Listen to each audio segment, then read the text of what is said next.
আসসালামু আলাইকুম। ওয়েস্ট ইন্ডিজের বিপক্ষে ২-১ ওয়ানডে সিরিজ জয়ের দিনে ফাইনালে ঘোষণা করা হলো সামনে এই ওয়েস্ট ইন্ডিজের বিপক্ষেই টাইগারদের নতুন টি-20 স্কোয়াড।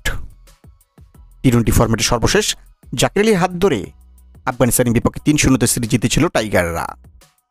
যদিও সেই সিরিজে খেলা হয়নি টি-20 দলের নিয়মিত অধিনায়ক লিটন কুমার দাসের। আসলে পিঠের ইনজুরির কারণে এশিয়া কাপের শেষ দুটি ম্যাচ এবং আফগানিস্তানের বিপক্ষেও কোনো ম্যাচ খেলা হয়নি লিটনের। তবে নতুন ঘোষিত টি-20 স্কোয়াড দেখা যাচ্ছে ইনজুরি কাটিয়ে আবারও মাঠে ফিরতে যাচ্ছেন লিটন দাস। অর্থাৎ তার অধীনেই এবার ওয়েস্ট ইন্ডিজের বিপক্ষে টি-20 সিরিজটি খেলবে বাংলাদেশ দল। এদিকে ঘোষিত টি-20 স্কোয়াড দেখা যাচ্ছে এবার টি-20 দল থেকে বাদ পড়ে গেছেন ওপেনার সৌম্য সরকার। যদিও বিশেষ জটিলতায় শেষ পর্যন্ত আফগানিস্তানের বিপক্ষে খেলা হয়নি সৌম্যর। তবে ঘরের মাঠে ওয়ানডেতে ভালো করার পরও কেন বাদ পড়লেন সৌম্য সেটা অবশ্য পরিষ্কার নয়। অন্যদিকে গত এশিয়া কাপ এবং আফগানিস্তানের বিপক্ষে দলে থাকা মোহাম্মদ সাইফুদ্দিন বাদ পড়ে গেছেন এবার টি-20 দল থেকে। তো চলুন আর কথা না বাড়িয়ে দেখে নেই ওয়েস্ট ইন্ডিজের বিপক্ষে টি-20 সিরিজকে সামনে রেখে প্রথম দুটি টি-20 ম্যাচের জন্য ফাইনালি কেমন নতুন টি-20 দল ঘোষণা করল বাংলাদেশ ক্রিকেট বোর্ড বিসিবি। ওয়েস্ট ইন্ডিজের বিপক্ষে বিসিবি ঘোষিত বাংলাদেশ দলের নতুন টি-20 squad.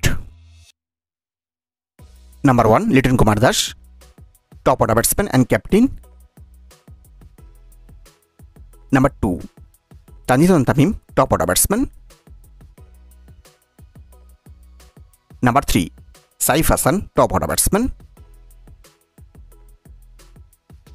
Number 4 Towhid Hridoy, mid order batsman. Number 5 Parvez Hossain Emon, top order batsman. Number 6 Jaker Ali Anik, mid order batsman. Number 7 Nurul Hasan Sohan, wicket keeper and batsman. Number 8 Shamim Hossain Patwari, mid order batsman. Number 9 Sheikh Mehedi Hasan, bowling allrounder. Number 10 Ishat Hossain, bowling allrounder. Number 11 Tanzim Sakib, fast bowler.